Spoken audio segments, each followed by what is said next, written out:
Bonjour et bienvenue pour cette dernière étape de découverte des solutions fondées sur la nature et comment la nature peut être notre meilleur allié face au changement climatique. Donc, si vous avez vu les épisodes précédents, vous commencez déjà à bien maîtriser cette idée de solutions fondées sur la nature. Sinon, petit rappel rapidement, face au changement climatique global qui va notamment se traduire par une augmentation de la fréquence des phénomènes climatiques extrêmes en termes de température, de précipitation, nous avons besoin d'écosystèmes qui soient plus robustes, qui soient plus résilients et qui puissent se reconstituer rapidement pour atténuer les effets de ces phénomènes climatiques extrêmes et des effets qu'ils peuvent avoir sur notre qualité de vie, sur nos activités économiques. Et donc, face aux défis environnementaux de demain, il faut nous appuyions encore plus sur les solutions fondées sur la nature parce qu'elles valorisent les impacts positifs des services écosystémiques que nous rendent l'ensemble de ces milieux naturels. Les solutions fondées sur la nature sont dites sans regret, à bénéfices multiples et économiques, sans regret parce qu'elles n'ont pas d'effets secondaires, à bénéfices multiples parce qu'elles contribuent à répondre à différents défis sociétaux comme le changement climatique, la sécurité alimentaire, l'alimentation en eau, etc., etc., et économique parce que le fonctionnement des écosystèmes se fait de manière gratuite. Il peut y avoir un peu de moyens à mettre en place pour restaurer les milieux naturels dégradés, mais ensuite ils fonctionnent naturellement et non seulement ils fonctionnent gratuitement, mais non seulement ils fonctionnent gratuitement, mais en plus ils peuvent être production de richesses économiques à travers l'agriculture, le tourisme, la production de bois, énergie, etc., etc. Alors si on prend à l'échelle globale d'un bassin versant, c'est un schéma qui a été fait par l'Union internationale pour la conservation de la nature dans sa dernière brochure consacrée aux solutions fondées sur la nature, on voit qu'on peut avoir à l'échelle de ce bassin différents types de solutions fondées sur la nature qui peuvent être mises en place aussi bien en zone de montagne pour limiter l'érosion et la fuite des sédiments dans les cours d'eau qui vont colmater les cours d'eau. On peut avoir la préservation, la restauration des zones humides pour limiter les risques d'inondation. En zone urbaine, on va essayer de désimperméabiliser les sols, de mettre en place des toitures végétales, etc., etc. On peut reméandrer le cours d'eau pour le ralentir. Donc ça, c'est un schéma un peu théorique et je vous propose, à travers deux exemples d'actions qui sont menées aujourd'hui par le Conservatoire d'espaces naturels, de voir comment effectivement ça se décline sur le territoire. Alors, on va démarrer sur une action structurante, importante du Conservatoire, menée avec le soutien de l'Agence de l'eau Loire-Bretagne, de la région Auvergne-Rhône-Alpes et de l'Union européenne, sur une gestion intégrée du Val d'Allier. Donc, prenons une portion du Val d'Allier, celle-là, avec une vue aérienne, et on va voir comment, à travers cette portion du Val d'Allier, finalement, tout un tas de solutions fondées sur la nature sont mises en place et tout un tas de services écosystémiques contribuent à la qualité de vie et aux activités humaines. Alors, première chose liée à l'eau, on a, à travers la présence de la forêt alluviale qui est située au cœur de ce méandre, une épuration naturelle de l'eau qui se fait. Les racines des arbres au niveau de la ripiscille, de la forêt alluviale, vont contribuer à stocker un certain nombre d'éléments polluants, que ce soit des éléments qui peuvent être comme le phosphore ou l'azote, qui vont permettre directement d'être captés par la végétation pour grandir. Mais au niveau des racines des arbres, il va y avoir également une épuration sur des molécules qui sont liées aux activités humaines, que ce soit un certain nombre de molécules chimiques liées aux produits de traitement, aux médicaments, etc. Et il va y avoir une phytoépuration qui va se mettre en place de manière totalement naturelle. Et derrière, ça nous permettra d'avoir une ressource en eau de qualité, puisque la rivière alimente la nappe alluviale qui l'accompagne. Et la nappe alluviale, il y a des puits qui vont prélever l'eau dans la nappe alluviale pour alimenter en eau potable les riverains. Donc on a ici un équilibre dynamique permanent entre la rivière et la nappe alluviale, et la qualité de la nappe alluviale sera d'autant meilleure pour l'alimentation en eau potable que l'eau aura pu être épurée par la végétation. On a aussi sur ce secteur-là, dans l'ensemble de ce méandre, il constitue une zone inondable en période de crue, il va être complètement ennoyé. Et plus les zones inondables sont importantes, plus on va avoir un lissage du passage de la crue qui va permettre de protéger les zones urbanisées qui sont à l'aval et éviter que la crue ait un impact négatif sur les infrastructures humaines, sur les habitants, etc. Et puis, il y a évidemment des enjeux qui sont liés à la biodiversité aquatique, avec deux exemples ici. À droite, dans le cours principal, un certain nombre d'espèces animales qui vont être présentes, et on pourrait par exemple citer le grand saumon atlantique qui va remonter depuis les côtes du Groenland, l'ensemble du Val de Loire puis du Val d'Allier pour gagner les zones de frayage en amont de la rivière Allier. Et puis dans le bras mort qui se situe sur la partie gauche de la photo, ce sont des zones où les eaux sont beaucoup plus calmes et qui sont très importantes pour toute une biodiversité. Et si on reste dans le domaine piscicole, par exemple, c'est dans ces zones-là, dans ces bras morts, qui vont souvent se retrouver les zones de frayère pour le brochet, par exemple.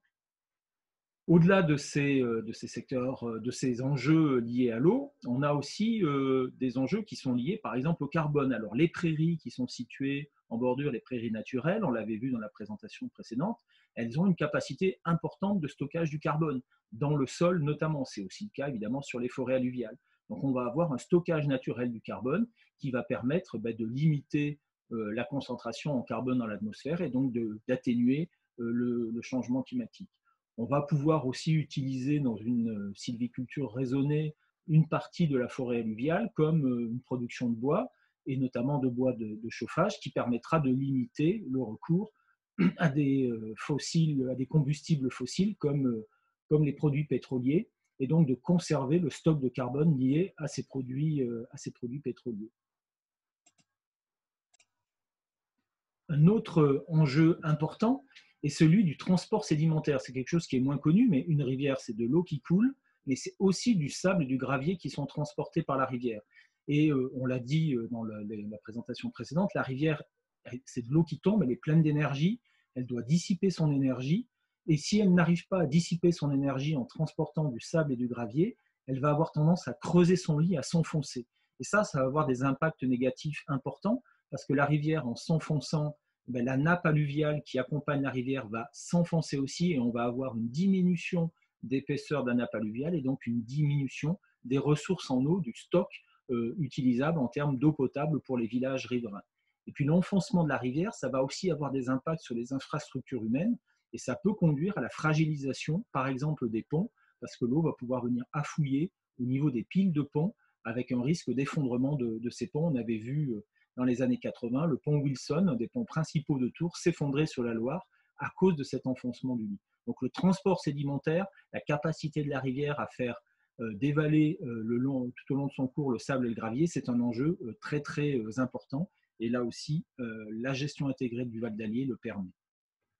Autre élément, les activités humaines. Alors on va pouvoir avoir de l'élevage, évidemment, sur ce Val d'Allier, à travers de l'élevage extensif qui pourrait être fait sur les francs-bords, juste au bord de la rivière, la production de fourrage dans les prairies voisines, mais c'est aussi un lieu pour des activités socio-économiques, des activités récréatives, mais qui contribuent aussi à la richesse de notre territoire.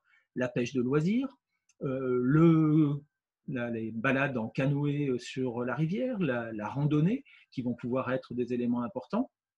Et puis, on a aussi des ressources génétiques, par exemple. Ça, c'est peu connu, mais les peupliers noirs, les peupliers sauvages qui sont présents sur les forêts alluviales du Val d'Allier sont particulièrement intéressants en termes de diversité génétique pour pouvoir apporter des ressources génétiques pour la culture du peuplier qui est utilisée ensuite pour la production de bois dans un certain nombre de domaines. Donc, on a là une ressource génétique à préserver et qui est liée à ces peupliers sauvages. Changeons totalement d'exemple et allons sur les coteaux secs des bords de Limagne. On est là juste à côté de Clermont-Ferrand, dans l'agglomération clermontoise, et où on a ces coteaux secs, ici le puits de Chanture, qui domine Clermont-Ferrand. Et on va voir que là aussi, la préservation de ces coteaux permet de répondre à tout un tas d'enjeux importants. Alors, on a sur ces coteaux une biodiversité terrestre qui est importante, et notamment au niveau des insectes pollinisateurs. Ces insectes pollinisateurs vont jouer un rôle important alors, pour l'apiculture, quand les apiculteurs viendront y mettre des ruches, mais il y a aussi tout un tas de pollinisateurs sauvages qui vont jouer un rôle majeur dans la pollinisation des arbres fruitiers, de l'arboriculture qui est présente sur les bords de ces coteaux secs, mais aussi sur un certain nombre de productions alimentaires où les végétaux ont absolument besoin d'être pollinisés. Les coteaux peuvent être aussi des zones d'élevage extensif. Ils l'ont été pendant des années et peut-être pourront-ils le redevenir. Ce serait intéressant de remettre en place de l'élevage de moutons sur ces zones-là, qui permet à la fois d'entretenir le paysage, d'entretenir le patrimoine naturel et notamment les prairies et les pelouses à orchidées, mais qui permet aussi de développer une agriculture en circuit court, c'est-à-dire que les agneaux élevés ici, ou les moutons ou les produits transformés, peuvent être vendus directement dans une forme d'agriculture de proximité et qui permet d'améliorer l'autonomie alimentaire du territoire. Vous savez que c'est quelque chose qui est vraiment très important et sur lequel, par exemple, un programme est en cours sur le territoire du Grand Clermont et du Parc naturel régional du Livradois-Forez pour essayer d'améliorer l'autonomie alimentaire du territoire. C'est aussi un lieu sur lequel pourront se pratiquer des sports de pleine nature, randonnée, VTT, mais simple balade et randonnée, qui offrent du coup une qualité de vie aux habitants. C'est aussi évidemment un lieu sur lequel se pratique la viticulture, une viticulture qui est de plus en plus raisonnée, voire même en agriculture biologique, et qui permet de produire des produits de qualité, emblématiques du territoire, mais aussi d'offrir une activité économique et une activité agricole pour un certain nombre de personnes. Gérer ces milieux de coteaux secs aussi permet à la fois sur les secteurs boisés, là, comme on l'a vu tout à l'heure sur le Val d'Allier, d'avoir une production de bois qui ne sera pas très importante, mais qui peut être un complément au plan énergétique. Et puis, l'entretien de ces coteaux, et notamment en conservant des milieux ouverts, on l'a vu tout à l'heure, en s'appuyant sur l'élevage extensif, permet de limiter les risques d'incendie. Aujourd'hui, on a une partie de ces coteaux qui sont à l'abandon.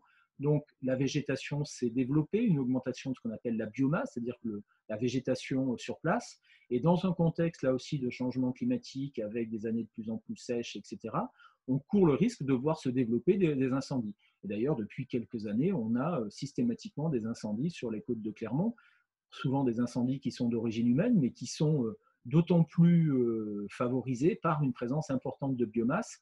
Et donc, mettre en place une gestion durable et une préservation de ces coteaux, c'est aussi lutter contre ces risques d'incendie, lesquels risques d'incendie peuvent faire peser des menaces à la fois sur les biens et sur les personnes, pour les riverains, mais aussi évidemment pour les pompiers qui sont amenés à intervenir.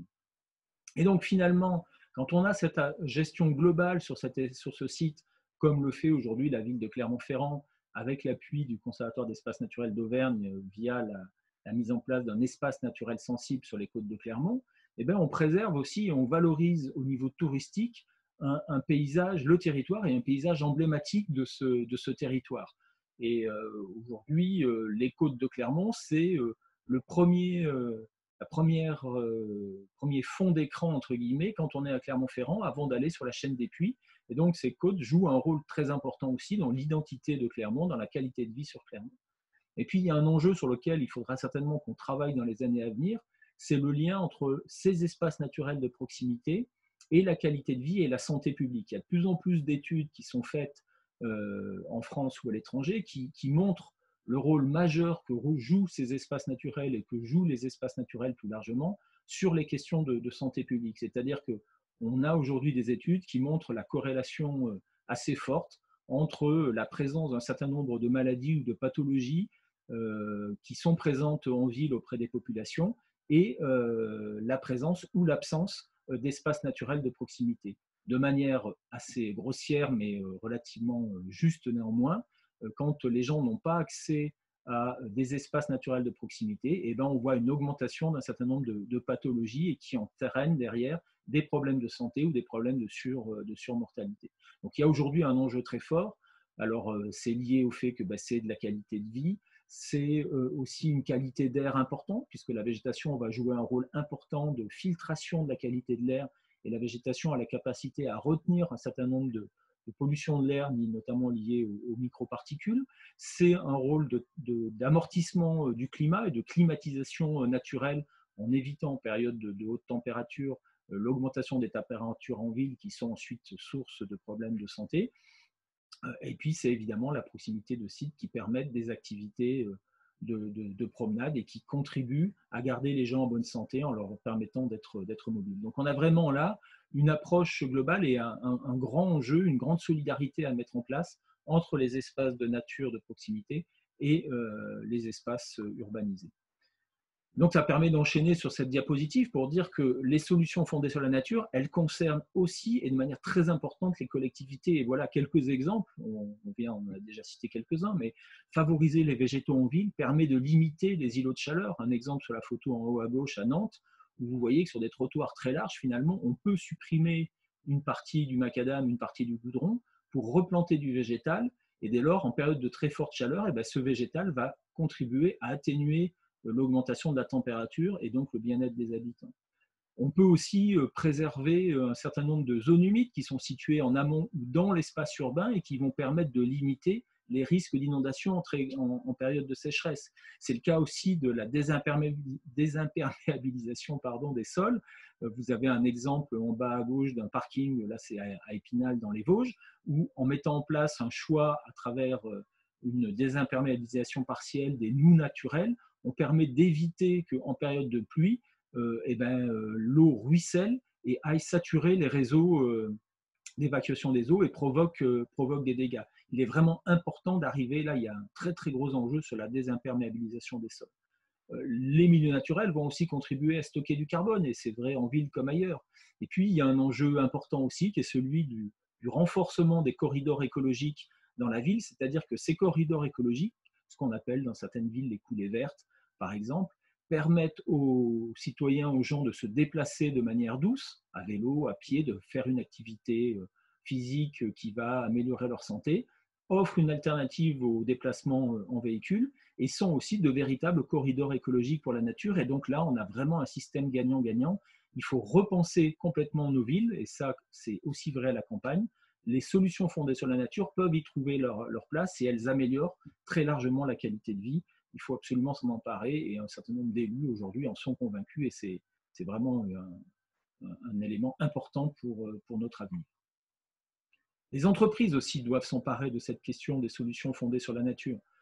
Aujourd'hui, de plus en plus d'entreprises se préoccupent de leurs questions environnementales, soit parce que leur activité est liée à des questions de biodiversité ou d'environnement, soit parce qu'au titre de ce qu'on appelle la RSE, la responsabilité sociétale et environnementale, et le reporting extra-financier, elles ont des obligations à rendre compte des efforts qu'elles font pour prendre en compte l'environnement, prendre en compte la biodiversité.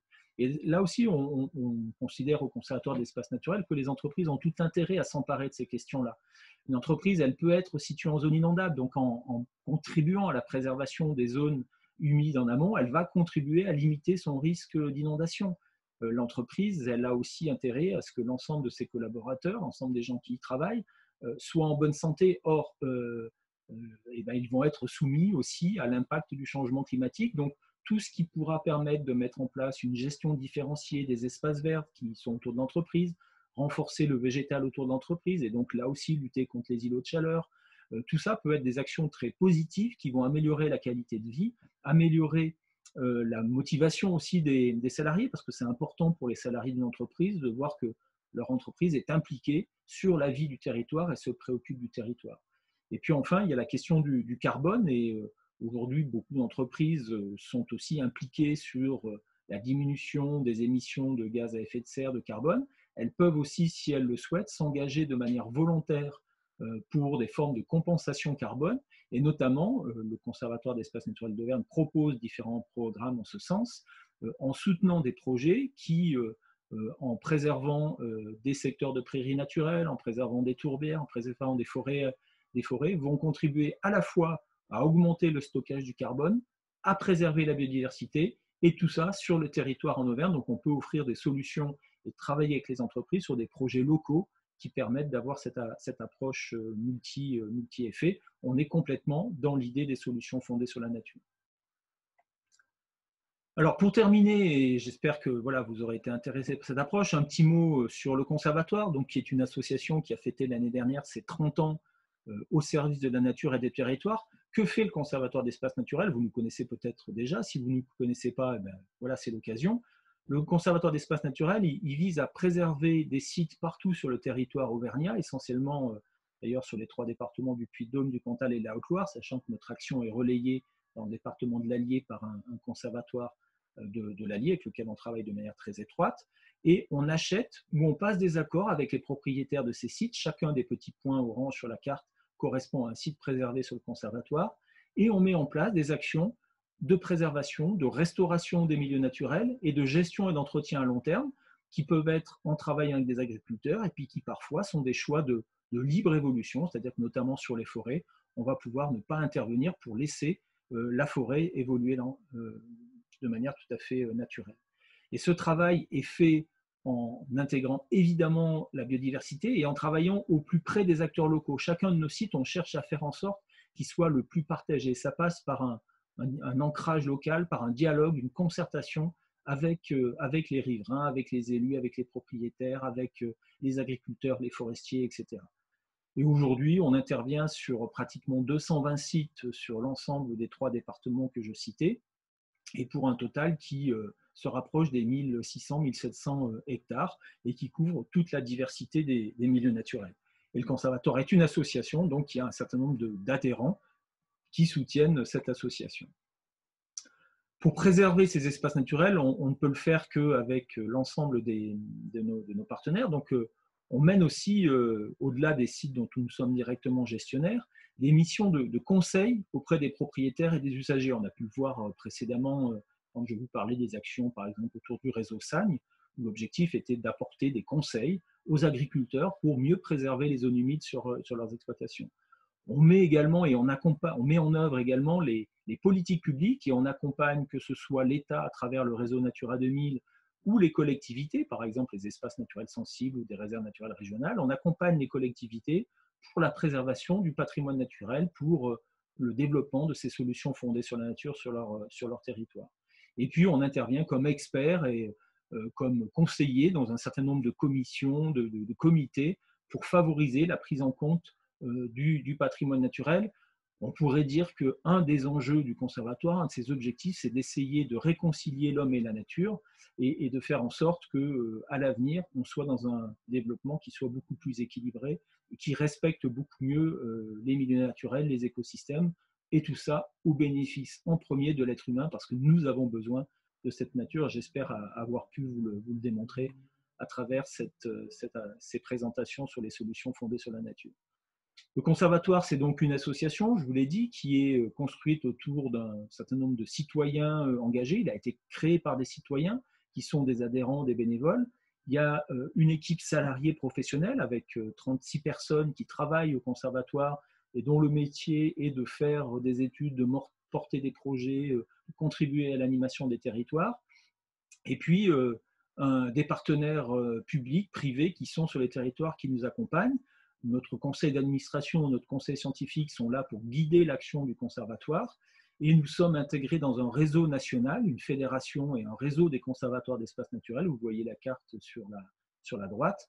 Alors, il n'y a pas de conservatoire d'espaces naturels ni en Bretagne, ni en région Île-de-France pour l'instant. C'est pour ça que vous avez une carte où il n'y a pas de point rouge, mais d'autres associations font un travail identique au nôtre.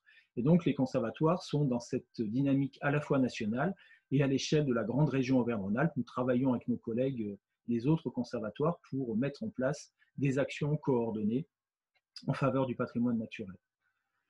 Voilà, c'est la fin de cette présentation. Je vous remercie de votre attention. Et puis, voilà, je réitère ce message. Encore une fois, le Conservatoire est une association. Notre action n'a de sens que parce qu'elle est soutenue, portée, encouragée par des adhérents. Et les adhérents du Conservatoire, les sympathisants du Conservatoire, c'est ce qui permet de justifier auprès d'un certain nombre de nos partenaires le fait que le Conservatoire a une assise citoyenne importante. Donc, il est vraiment important qu'on puisse bénéficier de votre accompagnement, de votre soutien. Merci si vous le faites déjà.